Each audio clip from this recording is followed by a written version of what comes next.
মুসলমান ভাইরা আমার বন্ধুগণ, কবরের আযাব বড় ভয়ঙ্কর রে বাবা। এই কবর এমন একটা ঘর, চার দেয়ালের ঘর, এমন একটা ভয়ঙ্কর জায়গা রে বাবা। এই কবর কোনো মানুষকে চিনে না, এই কবর কোনো আলেমকে চিনে না, এই কবর কোনো পয়গম্বরদেরকে চিনে না, কোনো নবী রাসূলকে চিনে না, কোনো আল্লাহ আল্লাহদেরকে চিনে না, ধনী গরিব বুঝে না। এই কবর শুধু চিনে নেক আমল আর বদ আমল। এই কবরের আযাব বড় ভয়ানক।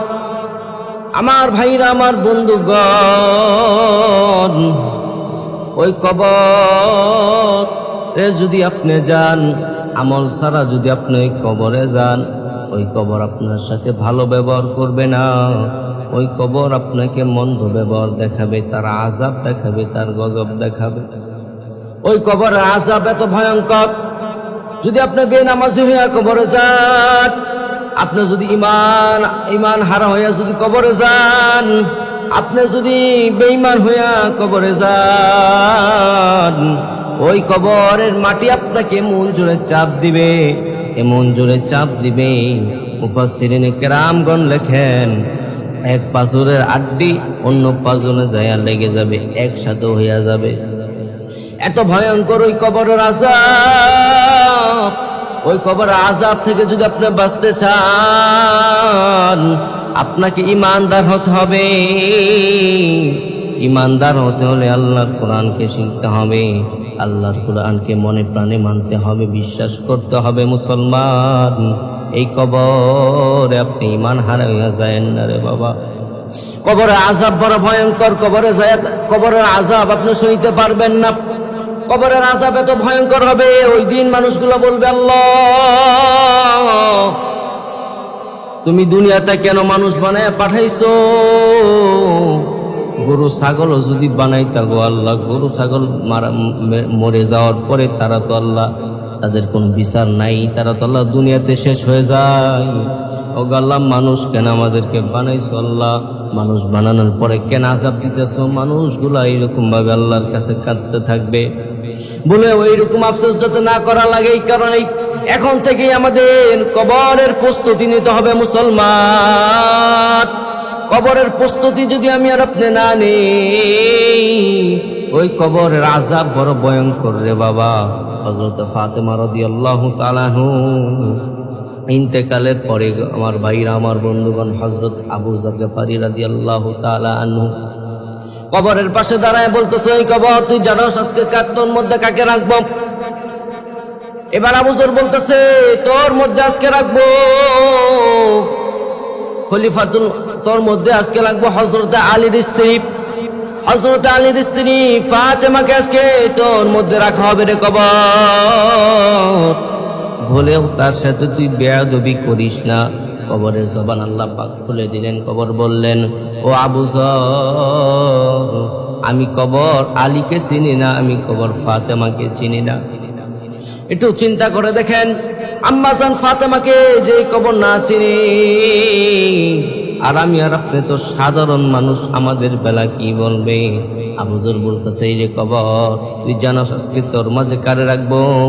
তোর মাঝে আজকে হাসান আল হোসেন সাইয়্যিদা শাবাবি আহলিল জান্নাহ, জান্নাতের পুরুষদের সর্দার হাসান হোসেন আম্মা জান ফাতেমাতুল নিসা আহলিল জান্নাহ, জান্নাতের সর্দানি, মহিলাদের সর্দানি ফাতেমাকে আজকে তোর মধ্যে রাখবো।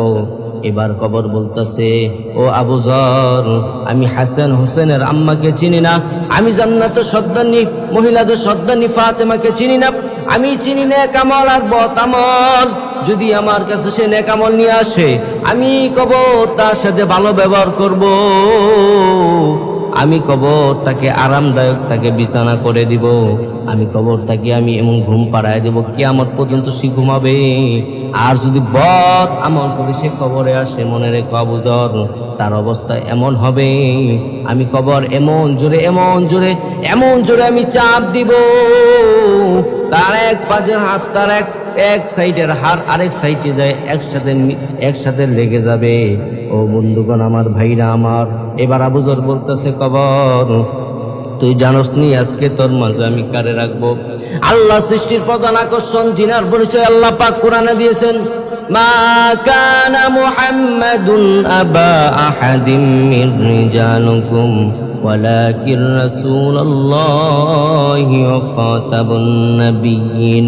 যিনি হচ্ছেন সর্বশেষ নবী, ওনার মেয়েকে আজকে তোর মধ্যে রাখবো। ওয়ামা আরসালনাকা ইল্লা রাহমাতাল লিল আলামিন। সৃষ্টির শ্রেষ্ঠ যিনি, ওনার সন্তান, ওনার কলিজার টুকরা মেয়ে কন্যা ফাতেমাকে আজকে তোর ভিতরে রাখবো।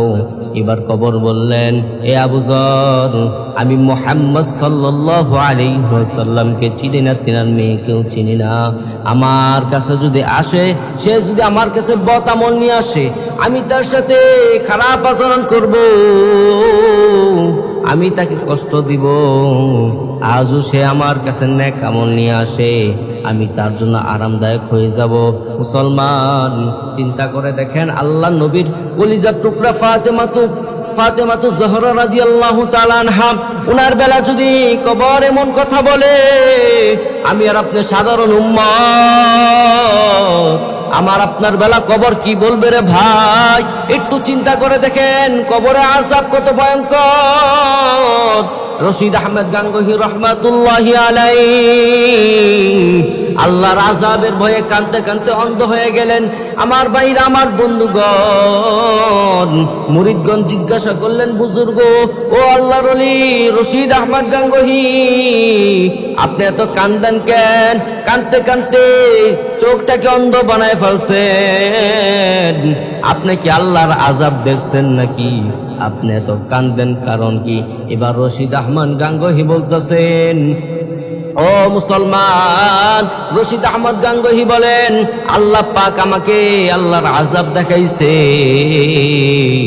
এবার মুরিদরা বলতেছে আল্লাহু আকবার করে বলে বলতেছে, পীর সাহেব, আমরা জানি আল্লাহওয়ালারা কবরের আযাব দেখতে পারে, আমরা এটা বিশ্বাস করি। আমাদেরকে একটু বলবেন, আপনি কোন জায়গায় কবরের আযাব দেখছেন, কোন কবরে কেমন আযাব দেখছেন, আমরা একটু শুনি। এবার রশিদ আহমদ গাঙ্গুহি রহমাতুল্লাহি আলাইহি বলতেছে, আমি প্রায় সময় কবর জিয়ারত করি। একদিনকার ঘটনা, আমি এক কবরের পাশে দাঁড়ায়া চোখগুলা বন্ধ করিয়া আল্লাহর কালাম থেকে আমি তেলাওয়াত করতেছিলাম। ওই সময় কবরের ভিতর থেকে গরম বাতাস আমার শরীরে আইসা লাগলেন। আমি ওই বাতাস অনুভব করতে পারলাম, খুব গরম বাতাস আমার শরীরে আইসা লাগলেন। এবার রশিদ আহমদ গাঙ্গুহি রহমতুল্লাহি আলাইহি বলতেছেন, আমি ওই সময় আল্লাহকে বলছিলাম, আল্লাহ, আপনি আমার অন্তরে চোখ খুলিয়া দেন। ওগো আল্লাহ, আমি একটু দেখতে চাই এই বান্দার কবরে কেমন আযাব চলতেছে। আমার ভাইরা, আমার বন্ধুগণ, রশিদ আহমদ গাঙ্গুহির দোয়া আল্লাহ পাক কবুল করিয়া তিনার অন্তরে চোখ খুলিয়া দিছে। তিনার অন্তরে চক্ষু দিয়া যখন কবরের দিকে তাকাইছে,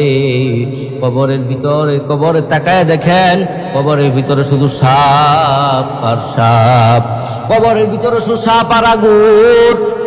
এবার রশিদ আহমদ গাঙ্গুহি তাকায় দেখলেন, বড় বড় বিশাল আকৃতির সাপ এই বান্দাকে দংশন করতেছে। এক একটা কামড় দেয়, তার শরীর থেকে মাংসগুলা নিয়ে নিতেছে। রশিদ আহমদ গাঙ্গুহি বলে, খেয়াল করিয়া দেখলাম ওই বান্দার নাকে দুইটা ছিদ্র আছে, এই দুইটা একটা ছিদ্র দিয়া বিশাল বড় সাপ ঢুকলেন। এই সাপটা এক নাকে ছিদ্র দিয়া ঢুকিয়া দেখলাম, খেয়াল করিয়া আমি দেখলাম কিছুক্ষণ পরে ওই বান্দার মগজগুলাকে নিয়া অন্য নাকের ছিদ্র দিয়ে বের হয়ে যাইতেছে। তার এই আযাবগুলো আমি দেখতে থাকলাম আর দেখলাম সাপে তাকে এমন ভাবে তাকে মুচড়ায় ধরছে, তার হাড্ডি গুলো সব ভাঙ্গিয়া পড়তেছে। আমার ভাইরা, আমার বন্ধুগণ, রশিদ আহমদ গাঙ্গুহি রহমাতুল্লাহি আলাইহি বলেন, এই মুহূর্তে আমি তাকে বলতে শুনলাম, সেই বান্দাটা বলতেছেন, আল্লাহ, দুনিয়াতে কি আমার কোনো আত্মীয় স্বজন ছিল না? দুনিয়াতে কি আমার কোনো সন্তান নাই?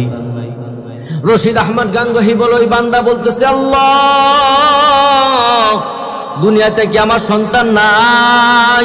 দুনিয়াতে কি আমার আত্মীয় স্বজন কেউ নাই? যাদের জন্য আমি দুনিয়াতে কত কষ্ট করলাম, কত পরিশ্রম করলাম, ওরা কি আল্লাহ দুনিয়াতে কেউ কি জীবিত নাই?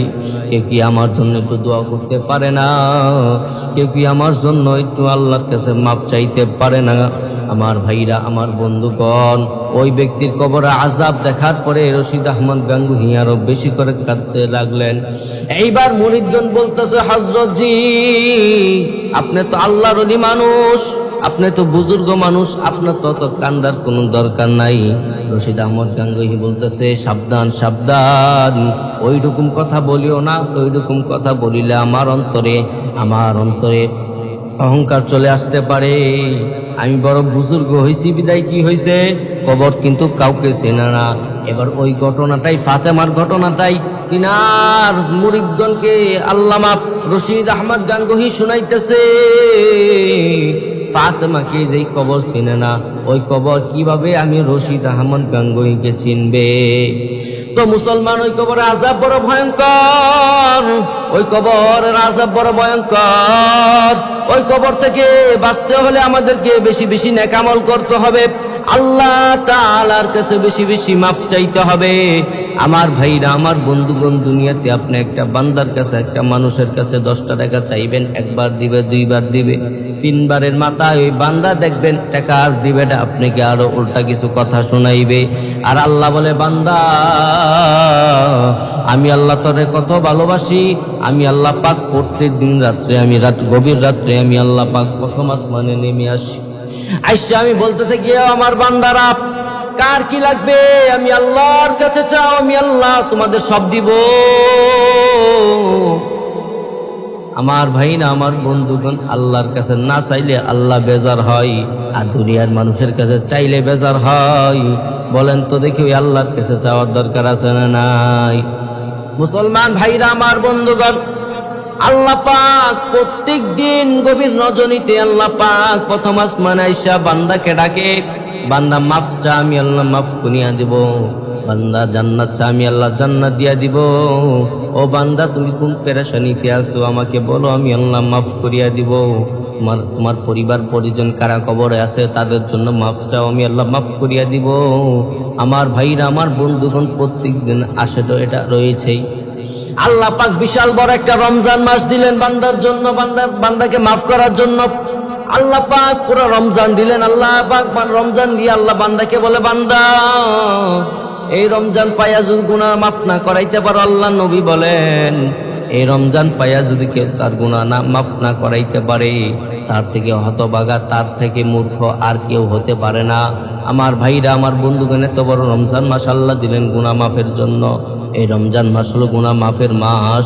আমার ভাইরা, আমার বন্ধুগণ, ওই রমজান মাসের মধ্যে এমন একটা রজনী আছে, যে রজনীতে আল্লাহ পাক আল্লাহর কোরআন নাযিল করছে। লাইলাতুল কদর, যেটাকে বলা হয় লাইলাতুল কদর রজনী, ওই রজনীতে আল্লাহ পাক বান্দার দোয়া কবুল করে। আল্লাহ পাক ওই রজনীতেও বান্দাকে মাফ করার জন্য বান্দাদেরকে তালাশ করে। এর মাঝখানে একটা রয়েছে শবে বরাত, লাইলাতুম মিসলি মিন শাবান, লাইলাতুম মিসলি মিন শাবান। এটা হলে এমন একটা রজনী, এই রজনীতে আল্লাহ পাক বান্দার দিকে তাকায় থাকে, বান্দা কখন মাফ চাইবে, আমি আল্লাহ মাফ করে দিব। আমার ভাইরা, আমার বন্ধুগণ, বেশি বেশি আল্লাহর ইবাদত করা চাই, আল্লাহর কাছে বেশি বেশি তওবা করা চাই, বেশি বেশি নেক আমল করতে হবে, বেশি বেশি জিকির আজগার করতে হবে, কোরআন তেলাওয়াত করতে হবে। বর্তমান তো আমাদের সমাজে কোরআন তেলাওয়াত নাই। 100 ঘরের মধ্যে যায় দেখেন 99 ঘরেই কোরআন তেলাওয়াত হয় না। আমার ভাইরা, আমার বন্ধুগণ, এই কোরআনের সাথে যদি আপনি আর আমি সম্পর্ক রাখি, কবরের আযাবের সময়, তখন কবরে যখন ফেরেশতারা চলে আসবে, মুনকার নাকিররা যখন চলে আসবে, এই কোরআন যায় আমাকে আপনাকে বাঁচাবে। আমার আপনার পক্ষ হইয়া কোরআন মুনকার নাকিরদের সাথে তর্ক বিতর্কের মধ্যে লেগে যাবে। এই কোরআন যায় বলবে, হে মুনকার নাকির, তোমরা চলে যাও, এই বান্দা হলো আমার বন্ধু, এই লোকটা হলো আমার বন্ধু, সে সকাল বিকাল আমি কোরআনকে সে তেলাওয়াত করত। মুনকার নাকিররা বলবে তুমি সরে যাও, আমাদের প্রশ্ন আমাদের জবাব আমরা নিয়ে তারপরে যাব। কোরআন বলবে না, আমার বন্ধুকে ঘুমাইতে দাও, আমার বন্ধু এখন আরামে ঘুমাবে। দুনিয়াতে অনেক কষ্ট করার পর, সারাদিন পরিশ্রম করার পর রাত্রে এসে আমাকে সে পড়ছে, আমাকে সে তেলাওয়াত করছে, এখন আমার বন্ধু একটু ঘুমাবে, তোমরা ঘুমাইতে দাও, তোমরা চলে যাও। এরকম যখন তর্ক বিতর্কের মধ্যে লেগে যাবে, আমার ভাইরা আমার বন্ধুগণ, এক সময় মুনকার নাকিররা চলে যাবে, ওই কবরে আযাব বাঁচায় দিবেন এই কোরআন। এই কোরআন বেশি বেশি নিজে পড়বেন, এই কোরআন সন্তানকে পড়াবেন।